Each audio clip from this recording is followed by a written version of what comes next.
Hey guys, have you ever seen people using a piece of foam before class, and you've heard it's called foam rolling, but you don't know if you're doing it correctly or if there's a better way to do it? I'm gonna show you how to foam roll. All right, so first off, we got 3 different ones. The most common one is the black one, so these are pretty firm. Next you have this white one. It's a little softer. And then finally you have this actual PVC that's obviously harder that you can roll on as well. All right, we're gonna go over how to do it with the black one though.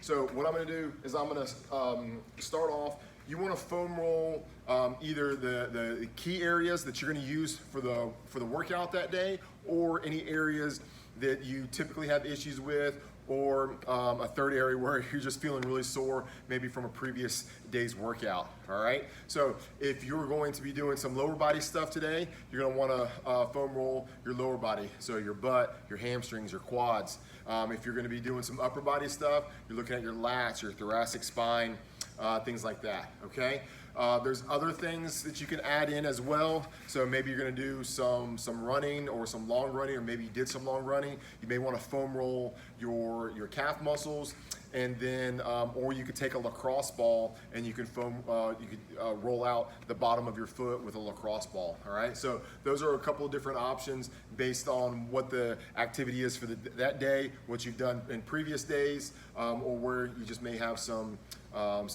lingering soreness or tightness. So with my foam roller, I'll set it on the ground, all right? And then from here, I'm going to go back and forth on the foam roll at about 1 to 3 inches, all right? So it doesn't need to be something super long where it's covering, where it's covering 4 to 6 inches of my body at a time. You just want to focus on one small space for a 1 to 3 inch area, and then you're going to want to switch and go to another area. So I can move lower down from my butt on down to my hamstrings, all right, and I can work down my hamstrings all the way to my kneecap. The same thing goes for my quads, all right, so the front part of my leg.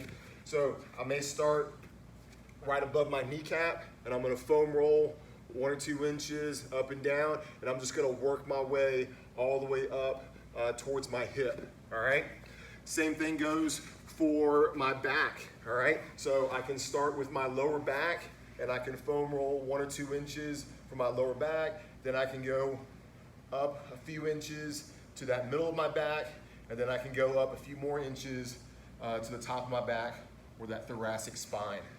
All right, so keep in mind, you're keeping it in a very short range of motion, and then think about going, really about up and down about 10 times, and then you want to switch to the next one. All right, so when you're foam rolling though, this should only be a 2 to 3 minute process. It shouldn't be 5, 6, 8 minutes. Even if you were doing your whole body, that's probably a little bit too long that you're spending doing on that. So the next time you're foam rolling, and you're not really sure how you do it, keep in mind it should be 1 to 2 inches at a time, and then that you're working each muscle area probably for about 30 seconds.